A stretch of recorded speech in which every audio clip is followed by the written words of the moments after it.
Olá, começa agora o quarto episódio do Meditronic Cast, o podcast da Meditronic criado para debater os rumos da saúde com alguns dos principais líderes do setor. Meu nome é Natália Cuminali, eu sou jornalista especializada em saúde e fundadora do Futuro da Saúde.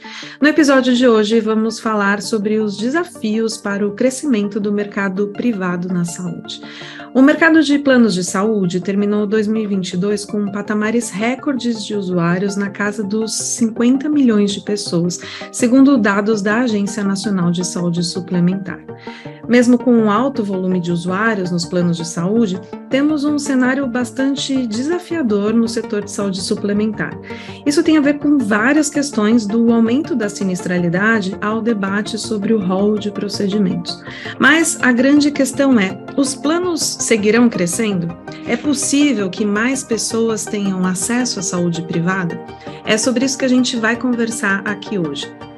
Para entender o cenário e explorar as possibilidades, eu queria dar as boas-vindas para Fernando Pedro, que é diretor executivo de gestão de valor em saúde na Amil UHG. Fernando, seja muito bem-vindo, tudo bem? Olha, tudo bem, eu que agradeço pelo convite, vai ser um prazer discutir aqui, participar desse podcast com você e com a Adriana. Muito bom, eu também quero já dar as boas-vindas para a Adriana Korchog, que é diretora de Contas Estratégicas e Relações Comerciais com Pagadores. Adriana, tudo bem? Seja muito bem-vinda. Tudo bem, Natália, bom dia, obrigada pelo convite, vai ser um prazer conversar com o Fernando um pouquinho, sobre esse tema tão importante para nós hoje. Vamos lá. Muito bom. Vamos já começar, então, pensando no contexto do cenário atual. E eu vou começar perguntando para o Fernando. Fernando, com alta sinistralidade, a preocupação com o rol de procedimentos, prejuízo das operadoras, o novo contexto da saúde, com um novo governo, como fica o cenário dos planos em 2023? Natália, o cenário, ele fica... É uma continuidade do que a gente viu nos últimos anos, né? É uma busca por uma eficiência. A gente realmente colocar todos os stakeholders, todo mundo que participa dessa linha de cuidado do sistema de saúde, como é que a gente consegue buscar mais eficiência, sem colocar em risco a qualidade, né? Isso é uma condição inegociável. Aqui na Amil, especificamente, a gente tem trabalhado, e eu sou responsável por essa área, da busca por evitar o desperdício.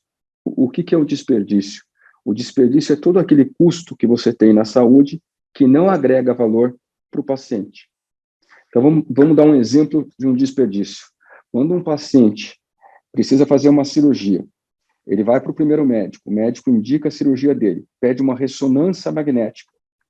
Vou pegar a minha especialidade, tá? Como ortopedista. Pede uma ressonância magnética do ombro.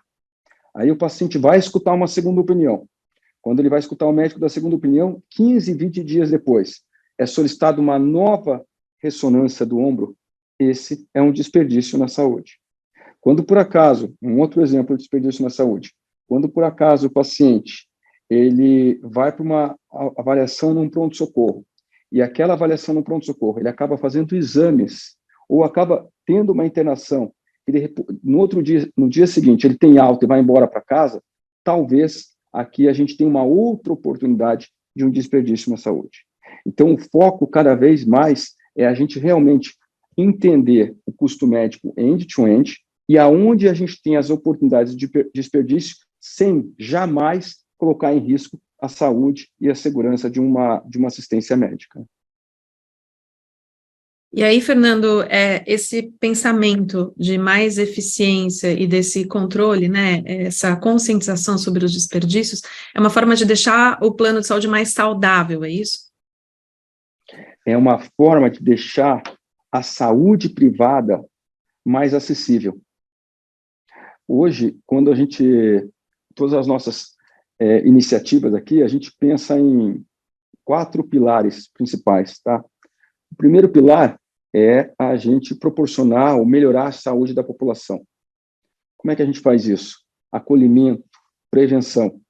O segundo pilar é diminuir o custo da saúde. E aqui tem um ponto importante que ele não pode ser confundido. Quando a gente fala em diminuir o custo da saúde, não significa abaixar o custo a qualquer preço. O meu filho, os filhos de vocês, eu imagino, ou familiares de vocês, eles são os usuários da saúde suplementar.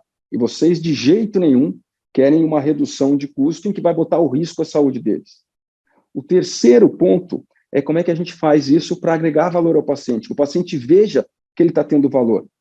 Aqui é uma situação muito importante a gente contribuir para a educação do paciente nesse meio. Ele entender que, às vezes, ter muitas ofertas de acesso atrapalha. E eu não estou falando reduzir o acesso, não, mas eu estou falando otimizar o acesso. Quem tem uma situação de um CA de mama, de um câncer de mama, o que essa mulher quer não são 20 especialistas. Ela quer uma linha de cuidado, ela quer 1 ou 2 ou 3 especialistas que realmente ofereçam um tratamento otimizado para ela. Que o tempo entre o diagnóstico e o início do tratamento seja um tempo muito reduzido, que facilite a recuperação dela. E o terceiro ponto, os prestadores.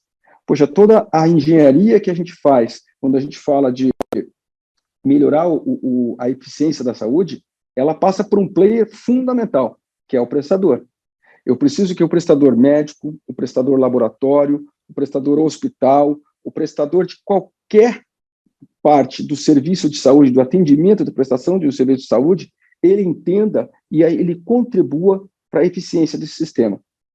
Então, nesse sentido, é que a gente realmente pode deixar um plano de saúde, um acesso mais acessível, num preço acessível para as empresas, para as pessoas e assim por diante.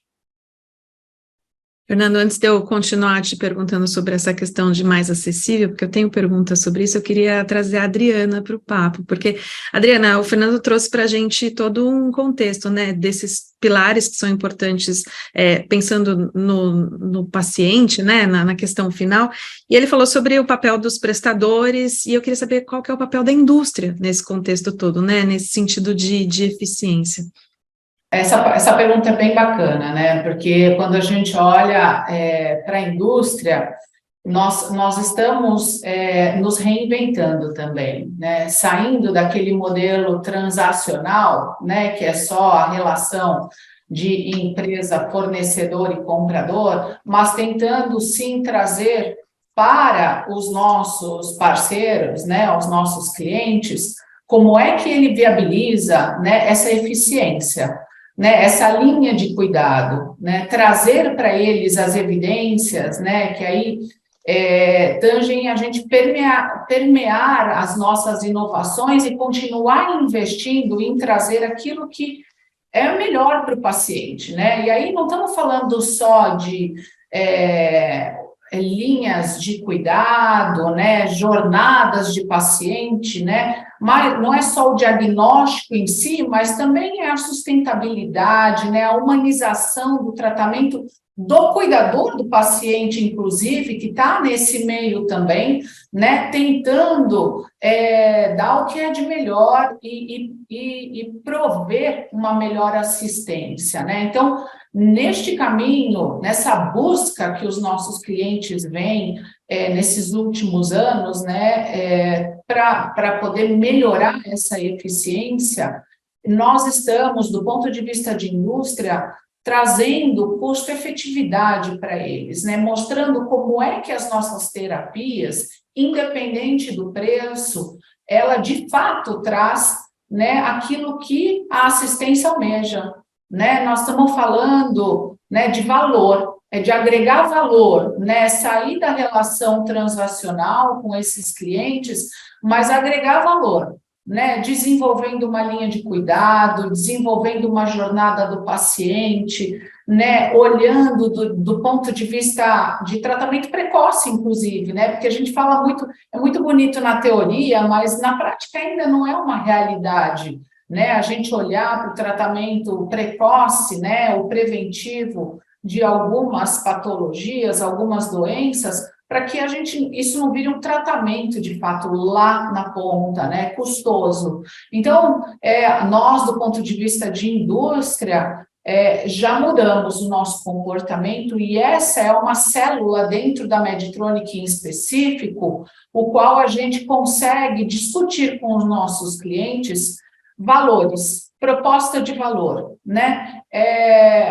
De diversas formas, não somente, né, como uma linha de cuidado, mas como nós podemos ser efetivos junto ao tratamento de determinadas doenças, né? Então, a indústria vem exercendo esse papel. Eu acho que a gente vem numa constante transformação para sair dessa relação transacional, né, junto a esses parceiros tão importantes. Perfeito. E Fernando, você tem percebido essa mudança, essa tendência da saúde de olhar mais para a diferença que faz para o paciente no fim das contas, né? A saúde ali baseada em valor, pegando um pouco esses contextos que a Adriana trouxe na fala dela? Natália, eu estava escutando a Adriana aqui, e assim, eu não podia concordar mais com a Adriana nesse sentido. Uma das áreas aqui que eu sou responsável é a área comercial da empresa. Então, a gente negocia com os prestadores, né? Nesse tempo aqui à frente da área comercial, que está negociando com prestadores, tem 3 coisas que são fundamentais e que vão exatamente o que a Adriana falou. E aí eu vou fazer o link com essa situação com a indústria. A primeira é o seguinte, né? Quando a gente negocia com um prestador, a Mil é uma empresa grande, então, em alguns pontos, ela poderia impor a sua vontade. Olha, eu quero que seja isso, quero que seja aquilo. O que é uma atitude que a gente não faz aqui, porque é uma atitude que realmente não agrega valor. Você impõe uma vontade para o teu prestador que ele vai executar, mas de um jeito extremamente contrariado, que realmente possa influenciar o modelo que ele está prestando assistência. Então, hoje, quando a gente negocia com o prestador, e a gente tem uma área aqui dentro que negocia com a indústria, como é que a gente pode ir para os nossos pontos de divergência? Como é que a indústria pode entender o que é importante para mim, eu entender o que é importante para a indústria, e a gente junto achar soluções que sejam viáveis para os dois, e aí o viável do ponto de vista, claro, também econômico, mas mais importante ainda, que o paciente, lá a gente consiga identificar valor para o paciente. Tá? Esse é o primeiro ponto. E o segundo ponto, que sempre que a gente negocia aqui, são aquelas empresas, e a Mil, assim como a Medtronic, a gente, com certeza, é uma luta constante para isso, como é que a gente faz no mercado para realmente consolidar o nosso compromisso com a confiabilidade com o interlocutor, e mais do que isso, né, que a gente realmente pratica a empatia com o interlocutor.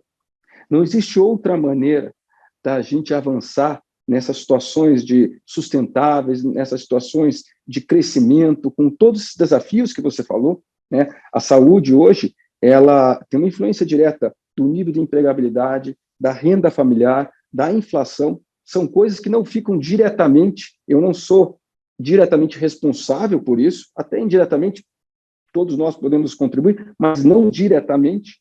Então, se a gente não realmente criar uma agenda com todos os nossos interlocutores, uma agenda onde a gente tenha a visão global, uma visão empática e, sobretudo, de credibilidade e respeito, de confiança, é assim que a gente consegue evoluir. E a gente tem percebido isso com players da indústria, com players hospitalares, com os players hospitais. A indústria, especificamente, eu acho que ela ensinou, pelo menos aqui para nós, uma lição muito importante, tá?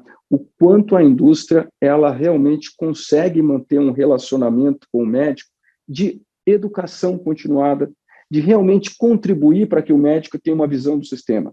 Esse é um ponto que a gente avançou muito aqui, mas a gente ainda tem uma lição, a gente tem um grande caminho a evoluir, de como realmente trazer o médico cada vez mais para inserir no nosso sistema. E aqui tem um ponto que eu gostaria de reforçar, quando a gente fala de trazer o médico, é não trazer o médico, mas olha, você passa a pensar do jeito que eu quero que você pense. Trazendo o médico, respeitando a individualidade dele, respeitando o conhecimento dele, respeitando realmente a visão que ele tem e como juntos, de maneira colaborativa, a gente pode construir isso. Então, sim, a gente tem observado, existem parceiros hoje que são modelos da gente conduzir essa construção, né, mais efetiva, com redução do desperdício no sistema de saúde, sim. Tenho observado isso e, felizmente, cada vez mais evidente. Adriana, ouvindo o Pedro, e eu queria emendar, o Fernando, desculpa, queria emendar com a história da relação, né, de confiança que ele trouxe, que acontece dentre a indústria e, enfim, é uma construção, né, Adriana? É uma construção, é uma parceria e é uma construção. Imagino que não é uma coisa que acontece do nada, né? Você está no mudo. De forma nenhuma acontece do nada.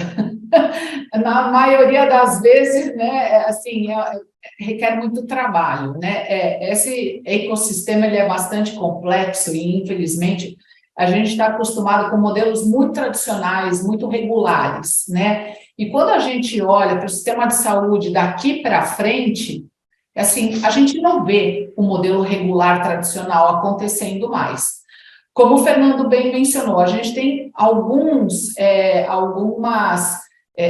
índices bastante preocupantes daqui para frente, apesar da gente ter crescido, né, na saúde suplementar e batemos recordes, né, no último ano aí, com recordes que nunca atingimos nos últimos 8 anos, né, quase 3,2% de crescimento na saúde suplementar. A gente tem, né, a inflação, né, a educação, a empregabilidade como fatores pré-determinantes aí, né, para a sustentabilidade desse crescimento.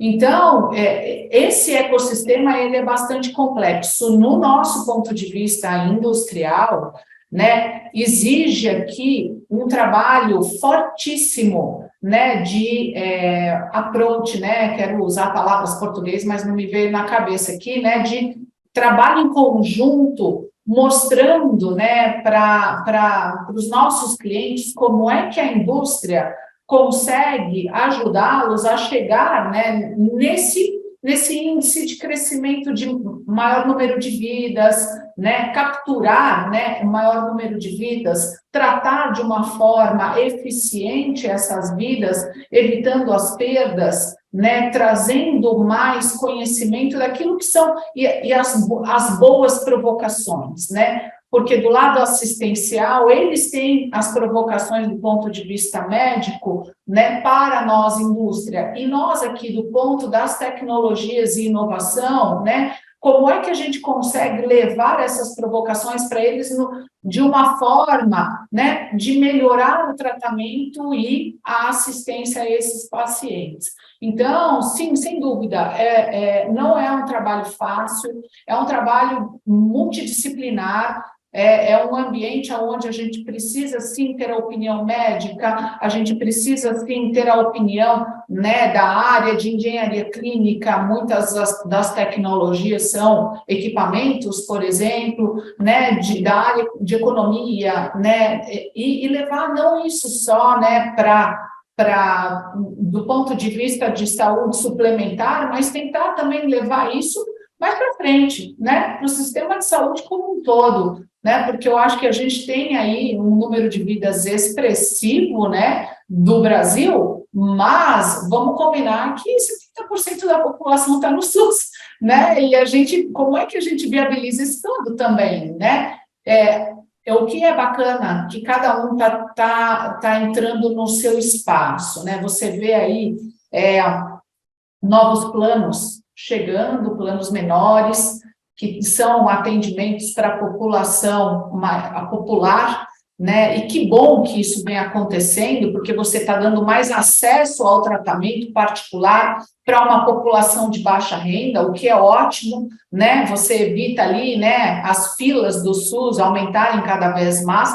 Então, a gente está aumentando, né, essa possibilidade de atendimento para o público como um todo. Então, sem dúvida nenhuma, requer um trabalho multidisciplinar e essa abertura, né, os hospitais, eu vejo muito isso nas minhas interações com todos os grandes clientes, que não tem mais aquela história, né? Ah, fornecedor, né? Vamos extrair o máximo que der ali na negociação do preço.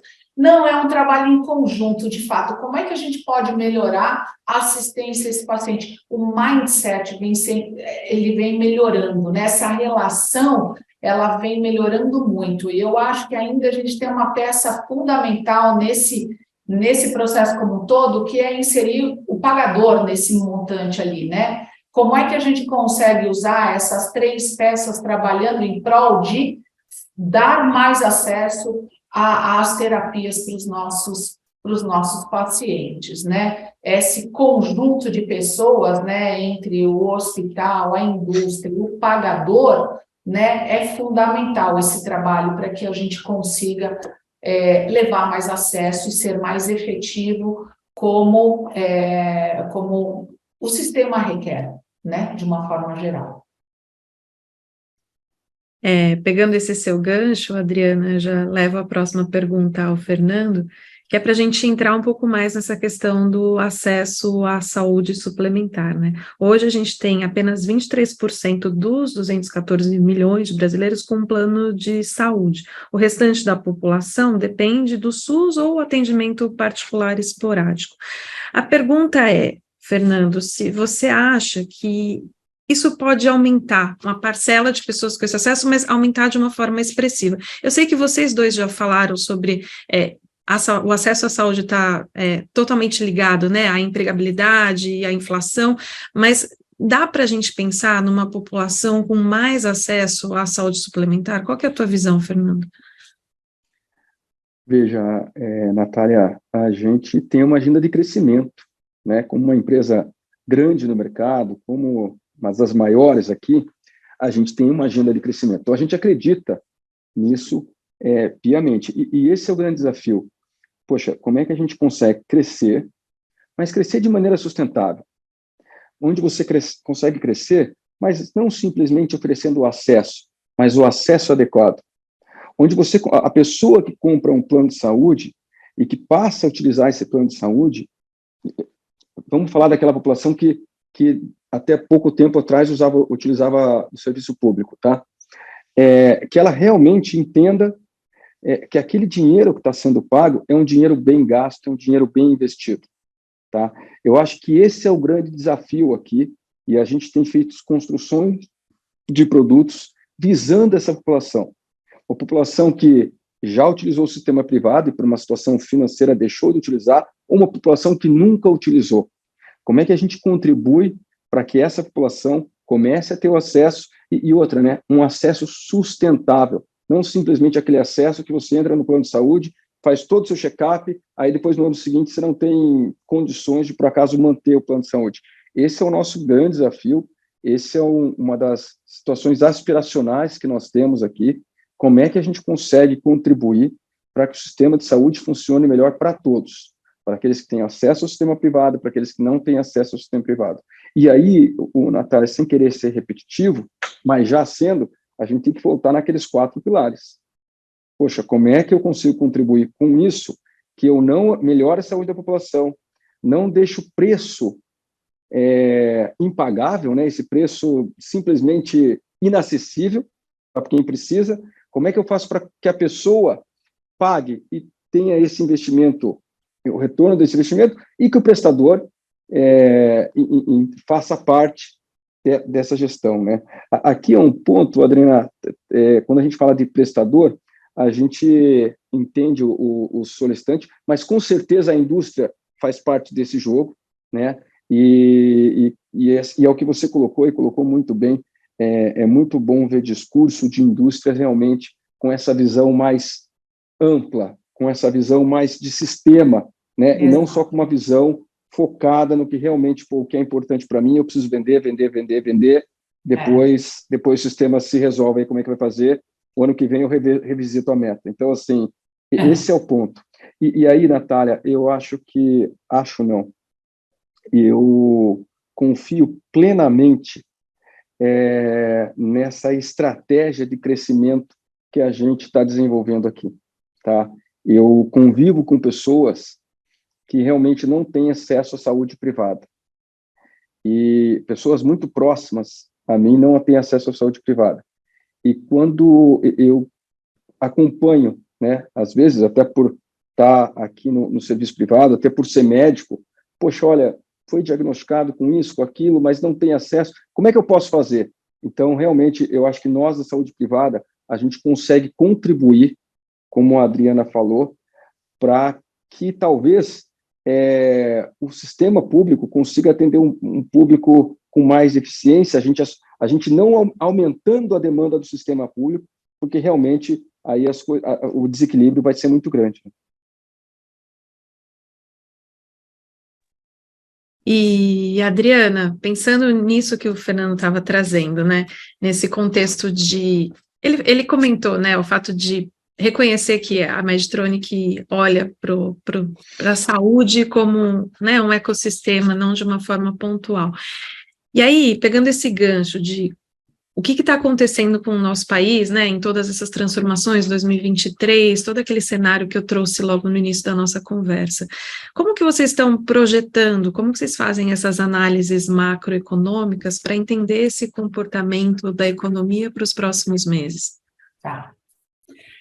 Bom, essa é uma análise bem detalhada e específica. A gente tem uma área dentro da companhia, né, que acompanha bem de perto esse ambiente econômico e político, né, de modo a que a gente consiga antever algumas tendências, né, uma área de relações governamentais e acesso que atua fortemente, né, projetando e com essa relação, com essas tendências, né? Mas, assim, esse é um ambiente super dinâmico, né, Natália? E como o Fernando bem mencionou, né?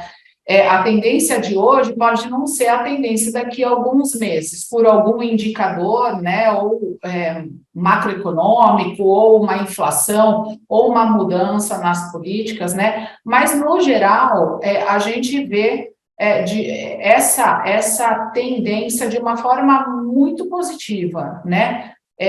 Como ele bem mencionou também, para nós, a perspectiva para os próximos meses e anos, ela é bem razoável e bem positiva, né? Além daquelas consolidações que a gente já viu no mercado no fim da pandemia, né? A gente vê também perspectivas de reformas, né, também estruturais que o país está precisando, sobretudo tributária, mas, de uma forma geral, a gente enxerga essa tendência de uma forma muito positiva. E nessa área, né, de acesso e relações governamentais, além de tudo, eles nos auxiliam, né, a fazer efetivamente essas projeções, né, econômicas efetivas das nossas terapias, né, para que a gente consiga subsidiar esses dados também para todos os players que a gente trabalha, né? Então, a tendência aqui, né, das projeções da nossa indústria Medtronic para o futuro, né, a gente vem trabalhando com o PIB, vem trabalhando com as inflações, vem trabalhando, né, com essas possíveis reformas tributárias e reformas, né, no sistema estrutural de uma forma como um todo, mas a gente olha muito para essa questão do incremento na saúde suplementar e todas essas consolidações e esse novo momento de tratamento e acesso de qualidade, como o Fernando bem mencionou, né, na sua fala, né? Não é só prover, mas é prover com qualidade. Qualidade gera dados, se é efetivo ou não é efetivo. Não importa o preço que se pague, importa como é que você trata e se você é eficiente nesse tratamento, né? Então, nós aqui da indústria, mais do que prover só as tecnologias e trazer cada vez mais as tecnologias, né, as inovações vindas para o mercado, como é que a gente viabiliza, né, esses dados para os nossos parceiros, né, para que eles olhem para nós e digam assim, puxa, Medtronic, eu enxergo valor naquilo que você está me ofertando, não preço, eu enxergo valor, né, e assim, isso é muito bacana, e essa que é a nossa grande mudança. A área comercial e eu em específico, a gente trabalha muito próximo com a área de relações governamentais e acesso ao mercado, porque essa tendência toda vem deles, né? Essas projeções de crescimento, para onde vai, para onde não vai, o que a gente espera para os próximos meses e anos, essa tendência vem deles, né? E essa área está em constante contato com todas as associações, né? O que traz cada vez mais informações para nós. Mas, de uma forma geral, a Medtronic hoje enxerga, né, o crescimento do mercado de uma forma bem positiva, né, acompanhando essa tendência que o Fernando acabou de mencionar. Sem esquecer dos 4 pilares, né? Não podemos. Eu adicionaria um aí, né? Que eu acho que o médico ele precisa estar mais dentro dessa rede, né? A gente fala tanto de alta taxa de sinistralidade, etc. O brasileiro tem uma tendência fortíssima de ter uma dor de cabeça, correr para o pronto-socorro. O pronto-socorro custa caro, é muito. O atendimento é muito difícil. Se você tivesse um médico dentro dessa cadeia da rede, né, conveniada, da rede assistencial, cada vez mais o médico está fora, né? E aí eu estou fazendo uma provocação aqui para o Fernando, que o Fernando é médico, né? Mas esse é como eu enxergo, né? É realmente você ter essa parceria do médico, inclusive dentro dessa cadeia da rede credenciada das fontes pagadoras, e não cada vez mais fora, né? Porque hoje em dia a gente olha, né, o plano de saúde ele serve muito mais para internação e pronto atendimento, né, do que você ter uma consulta, por exemplo. A consulta tem muitos médicos que não estão mais nessa cadeia. E aí você faz o quê? Deu uma dor de cabeça, corre para o pronto-socorro. Você aumenta a sinistralidade, você aumenta a cadeia de custos como um todo. E eu acho que essa, para mim, é uma provocação que a gente deveria botar na mesa, né? Quanto mais o médico consegue se inserir dentro dessa necessidade, dessa rede, né, de atendimento e assistência, para que a gente não elimine, né, ou diminua, né, essa sinistralidade que é tão alta e aumenta tanto o custo, né, da cadeia. O quarto pilar é o prestador, o médico está aqui no quarto pilar. Tá? E alguns dados para você. Hoje a Amil, ela tem 23 mil médicos credenciados, 20 mil pontos de atendimento credenciados. Eu não estou falando aqui de pronto-socorro, mas CNPJs. Então, a gente tem... Você imagina que cada CNPJ tem pelo menos um ou dois, no mínimo um médico ali, mas com pontos de atendimento. E isso que você falou é um dos indicadores que a gente acompanha aqui. Que bom. Que é exatamente assim, poxa, o quanto eu estou contribuindo para que a minha rede de atendimento ambulatorial consiga assumir uma demanda que hoje, às vezes, leva o paciente a ir ao pronto-socorro. Se o paciente vai ao pronto-socorro, é porque, possivelmente, entre outros fatores, a gente... Na verdade, a provocação que a gente faz é o seguinte, se eu estou tendo muita visita ao pronto-socorro, e visita que, teoricamente, não precisava ocorrer, será que eu, como rede credenciada, estou conseguindo garantir uma assistência, prazo adequado, agenda e tal? Então, essa é uma provocação que é um dos principais pilares, porque, como você contou muito bem, a gente só consulta de pronto-socorro, realmente, eu não vou falar nem do ponto de vista de custo, mas do ponto de vista de solução. Eu já fui médico de pronto-socorro. Existem problemas que você começa o tratamento de pronto-socorro, mas ele precisa de uma continuidade, né, com o mesmo médico, com uma linha de tratamento. Então, esse é um dos pontos super importantes que realmente qualquer gestão de operador de saúde tem que ter no radar aí. Essa pauta dá mais perguntas, né? Dá para a gente continuar falando sobre isso, mas eu tenho aqui a difícil missão de seguir o nosso tempo, então eu já vou ter que levar, infelizmente, para o encerramento, mas antes de encerrar, eu tenho uma última pergunta para cada um de vocês. A gente já entendeu bastante aqui sobre o cenário da saúde, quais são os desafios embutidos, para onde que a gente está indo, né? Para onde que está a visão de vocês dois, né? E das empresas que vocês representam nesse contexto. Mas eu queria agora a avaliação de vocês agora para os próximos 3 anos. O mercado vai mudar, na sua opinião, Fernando? Sem sombra de dúvida. Sem sombra de dúvida. A gente tem o desafio aqui, hoje nós temos trabalhado em parceria com muitas health techs, tá? Nós temos aqui mais de 1.000 health techs no mercado brasileiro. Metade delas surgiu entre 19 e 21. Então, esse é o principal ponto, né? Como é que a gente faz parceria com essas health techs? Porque elas já nasceram digitais. Então, como é que a gente consegue aproveitar essa vantagem delas já terem nascido digitais para realmente contribuir? Tem um outro ponto, Natália. A gente está observando cada vez uma personalização do tratamento. Hoje a gente tem 2 tipos de diabetes, né? Diabetes tipo 1 e diabetes tipo 2, mas é questão de tempo para a gente começar a ter um tratamento para diabetes cada vez mais personalizado. Essa personalização, ela vai ganhar escala, e aí sim as soluções digitais são muito importantes.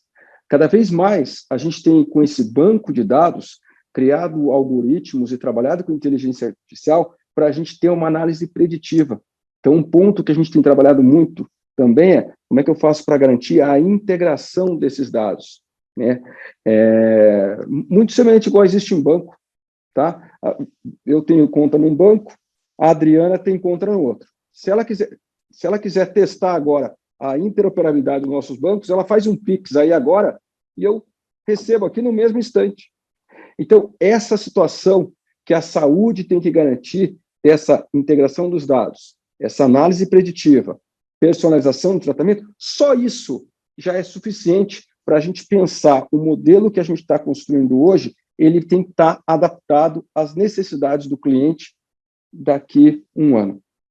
Então, a questão não é se vamos mudar, é como é que a gente faz para rapidamente se adaptar a essas necessidades do mercado. E aqui, antes de finalizar, vou dar um exemplo prático aqui que deve acontecer na casa de vocês, assim como acontece na minha, né? Houve uma época, quando eu morava com os meus pais, em que se decidia o que ia comer no sábado à noite, a família decidia em conjunto, olha, nós vamos pedir uma pizza, ou vamos fazer um lanche, ou vamos fazer um hambúrguer e tal. Hoje, você pode falar assim, eu vou pedir um lanche, mas o meu filho vai pedir uma comida japonesa, e a minha mulher vai tomar uma sopa. E chega tudo junto. Então, essa personalização é uma personalização que o cliente quer. Não somos nós que estamos direcionando isso. O cliente, o mercado está educando o cliente para isso. Isso é fundamental, isso é um driver, um norte que a gente tem que conseguir pensando já nesse cliente do futuro. Futuro esse que vai ocorrer vai ocorrer daqui a alguns meses, né? Não um futuro lá longe, distante. Excelente. E Adriana, queria Eu agora... Eu estou super de acordo. É assim, o mercado não vai mudar, o mercado já mudou, né? Quando é que nós entenderíamos a telemedicina como sendo algo viável? Né? A inteligência artificial na coleta de informações, né? E a integração dessas informações para que a gente possa tratar o nosso paciente de uma forma mais razoável, né? Eu acho que os gargalos, eles ainda existem, né? E que a gente precisa definitivamente endereçar esses gargalos. Eu acho que o futuro, né, desses próximos anos, ele depende muito de um entendimento desses 3 grandes atores que tem no sistema, né? Que os hospitais, né, os prestadores de serviços, pagadores e a indústria. Eu acho que a mentalidade entre esses 3 atores tem que ser de sustentabilidade, de fato, sustentabilidade desse sistema. Mas o mercado já mudou, assim como ele disse, né, a informação, né, ser mais digitalizado, nós já estamos nessa era, né? Os tratamentos hoje em dia com acompanhamentos remotos, quando na vida que a gente imaginar uma coisa dessa?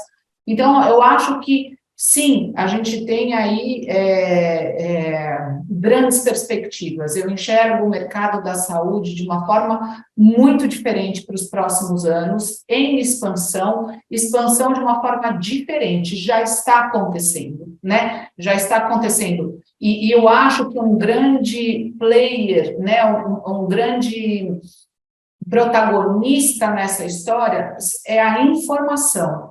Muito, né, da linha de cuidado do tratamento daquele paciente, quanto aquele paciente custa dentro do sistema, essa informação vai trazer para os prestadores de serviço novas formas de pensar, novas formas de agir, em conjunto com a indústria e os pagadores, para que a gente sustente tratamentos de qualidade para a população.